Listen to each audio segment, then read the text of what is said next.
पितृपक्ष की शुरुआत होने वाली है। हिंदू धर्म में इन दिनों का खास महत्व है। पितृपक्ष में पितरों की आराधना और श्राद्ध कर्म किए जाते हैं। ऐसा करने से पितरों का आशीर्वाद प्राप्त होता है और पितृदोष से मुक्ति भी मिलती है। वैसे तो सच्ची श्रद्धा और समर्पण का भाव होने से पितृ प्रसन्न होते हैं, लेकिन हर दिन कुछ बातों का अगर ध्यान रखेंगे तो जीवन में सुख शांति का मार्ग प्रशस्त होगा और पितृदोष से मुक्ति मिलेगी। इस साल 2024 में पितृपक्ष 17 सितंबर से शुरू हो रहे हैं। 17 सितंबर से 2 अक्टूबर तक पितृपक्ष है। पितृदोष का अर्थ यह होता है कि अगर पितृ आपसे नाराज होते हैं तो नाराज पितरों का दिया हुआ श्राप आपको और आपके परिवार को लगता है। इसे पितृदोष कहते हैं। पितृदोष होने से कोई भी काम नहीं बनता, साथ ही तरक्की भी बाधित होती है। ऐसे में पितृदोष से मुक्ति पाने के लिए कुछ उपाय जरूर करने चाहिए। भगवान के समान ही पितरों का स्थान भी माना जाता है। पौराणिक मान्यता है कि अगर आपके पितृ नाराज होते हैं तो आप जीवन के किसी भी क्षेत्र में तरक्की नहीं कर पाते। आपके काम बनते बनते बिगड़ने लगते हैं। इस साल पितृपक्ष का आरंभ 17 सितंबर से होने जा रहा है, लेकिन 18 सितंबर से पिंडदान, ब्राह्मण भोज, तर्पण दान जैसे कार्य किए जाएंगे, क्योंकि हिंदू पंचांग के अनुसार 17 सितंबर को ऋषि मुनियों के नाम से तर्पण किया जाएगा। ऐसे में पितृपक्ष का आरंभ 18 सितंबर और समापन 2 अक्टूबर को होगा। आप अगर पितृदोष से पीड़ित हैं तो आप कुछ संकेतों से इस बात को जान सकते हैं और कुछ विशेष उपायों से उन्हें मना भी सकते हैं। वीडियो शुरू करने से पहले आप सभी से मेरी रिक्वेस्ट है, अगर आप लोग भी चाहते हैं कि भगवान विष्णु और माता लक्ष्मी जी का आशीर्वाद आप लोगों पर बना रहे तो इस वीडियो को लाइक से सब्सक्राइब जरूर कीजिएगा और बेल नोटिफिकेशन अवश्य दबाइएगा, ताकि हमारी हर आने वाली वीडियो का नोटिफिकेशन सबसे पहले आपको मिल सके। तो आइए जानते हैं पितृदोष कैसे लगता है। पितृदोष का सबसे पहला कारण है अपने पूर्वजों को तर्पण न करना। आत्मा अमर है, वह मरने के बाद भी जीवित रहती है। उनकी शांति के लिए उनकी पुण्यतिथि पर या श्राद्ध के समय उन्हें तर्पण किया जाता है। वैसे तो हर दिन तर्पण करने का नियम है, लेकिन श्राद्ध पक्ष में यह अवश्य करना चाहिए। कुछ परिस्थितियों में परिवार के सदस्य अपने पूर्वजों को तर्पण नहीं कर पाते हैं। ऐसी स्थिति में उन्हें पितृदोष का सामना करना पड़ता है। वहीं जातक की कुंडली में सूर्य, राहु और शनि की स्थिति भी पितृदोष का कारण बनती है। तो आइए जानते हैं पितरों के नाराज होने के कुछ संकेत। अगर आपके घर में तुलसी का पौधा है और उसका ठीक ढंग से रख रखाव करने के बाद भी पितृपक्ष से पहले वो सूखने लग जाए तो समझ जाइए पितृदोष से आप पीड़ित हैं और आपके पितृगण अतृप्त हैं। घर में पीपल के पौधे का उगना भी पितृदोष की एक निशानी है। कभी कभी घर की दरारों, छत पर पड़े टूटे फूटे गमलों या फिर घर के आंगन में पीपल का पौधा अपने आप उग आता है। घर में पीपल के पौधे का उग आना शुभ नहीं माना जाता। इससे घर में नकारात्मकता आती है। पौराणिक मान्यताओं के अनुसार अगर किसी व्यक्ति पर पितृदोष लगा होता है तो बहुत चाहने और कोशिशों के बाद भी उसका वंश आगे नहीं बढ़ पाता है। इसका अर्थ यह है कि संतान उत्पत्ति में बहुत सी बाधाओं का सामना करना पड़ता है।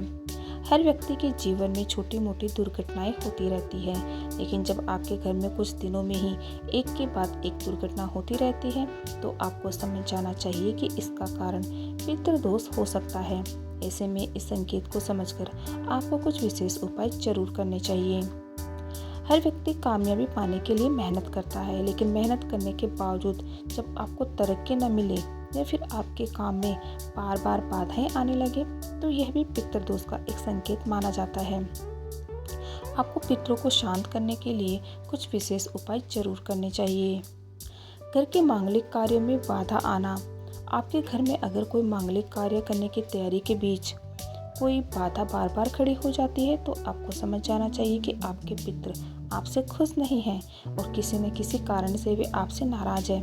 ऐसे में पितरों को शांत करने के लिए कुछ उपाय करने चाहिए। तो चलिए जानते हैं पितृदोष से मुक्ति पाने के लिए विशेष उपाय क्या है। पितृपक्ष में हर रोज गाय को चारा और गौ ग्रास खिलाना चाहिए। गौ ग्रास भोजन बनाते समय पहली रोटी गाय को निकालने को कहते हैं। ऐसा करने से देवी देवताओं की कृपा प्राप्त होती है। शास्त्रों में बताया गया है कि ये पितृपक्ष में पूरी भावना के साथ गाय को चारा खिलाने से श्राद्ध कर्म का पूरा फल मिलता है और पितृ भी तृप्त होते हैं। पितृपक्ष में गौ ग्रास और हरा चारा खिलाने से पितरों का परिवार पर सदैव आशीर्वाद बना रहता है। पितृपक्ष में भूलकर भी किचन या घर के किसी भी कोने पर जूठे बर्तन नहीं रखें और साफ सफाई का पूरा ध्यान रखना चाहिए। पितृपक्ष के दौरान किचन में जूठे बर्तन रखना बहुत अशुभ माना जाता है।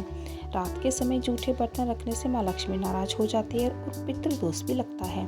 इसलिए पितृपक्ष के समय घर में जूठे बर्तन नहीं रखने चाहिए। कौवे, चिड़िया, कुत्ते और गाय को रोटी खिलाते रहना चाहिए। इन चारों में से जो भी समय पर मिल जाए उसे रोटी खिलाते रहें। पितरों को मनाने के लिए आपको पितृपक्ष में उनका तर्पण, पिंडदान और श्राद्ध कर्म जरूर करना चाहिए। इससे पितरों की नाराजगी से मुक्ति मिलती है। पितरों की तस्वीरों का रख रखाव भी आपको अच्छी तरह से करना चाहिए। पितृपक्ष ही नहीं बल्कि रोजाना आपको पितरों की तस्वीर को साफ करके इस पर फूल माला चढ़ानी चाहिए। पितृपक्ष में हर रोज सुबह शाम पितरों के नाम से एक दीप दक्षिण दिशा की ओर मुड़ करके जलाना चाहिए। पितृपक्ष में दक्षिण दिशा से ही पितर पृथ्वीलोक पर अपने रिश्तेदारों के यहाँ आते हैं। साथ ही जिस दिन पितरों का श्राद्ध कर्म कर रहे हैं उस दिन दक्षिण दिशा की ओर मुख करके अपने पितरों का आह्वान करते हैं। पूजा, हवन या मांगलिक कार्यों में भगवान के साथ पितरों की पूजा भी जरूर करनी चाहिए। इससे पितृदोष शांत होते हैं। मान्यताओं के अनुसार पितृपक्ष के दौरान पीपल के पेड़ पर जल अर्पित करने से और पेड़ तले दीपक जलाने से पितृ प्रसन्न होते हैं। यह आसान सा उपाय भी आपको पितृदोष से मुक्ति दिला सकता है। अगर आप पितृदोष से मुक्ति पाना चाहते हैं तो पितृपक्ष के दौरान गीता का पाठ आपको करना चाहिए। माना जाता है कि गीता का पाठ करने से पितरों को मोह माया के बंधनों से मुक्ति प्राप्त होती है और उन्हें शांति प्राप्त होती है। गीता पाठ के प्रभाव से आपके जीवन में भी सुख शांति आने लगती है। पितरों की मृत्यु की तिथि को जानकर पितृपक्ष के दौरान उसी तिथि को श्राद्ध कर्म करना चाहिए। इससे भी पितरों की आत्मा तृप्त होती है। आपको पितृपक्ष के दौरान ब्राह्मणों को भोजन करवाना चाहिए और इसके साथ ही जरूरतमंद लोगों को यथासंभव दान देना चाहिए। पौराणिक मान्यता है कि दान पुण्य से भी पितृदोष से मुक्ति मिलती है। पितृपक्ष के दौरान प्रतिदिन आपको सूर्य देव को जल में लाल फूल डालकर अर्घ देना चाहिए। अर्घ देते समय अपने कुल देवी देवताओं का स्मरण भी अवश्य करें।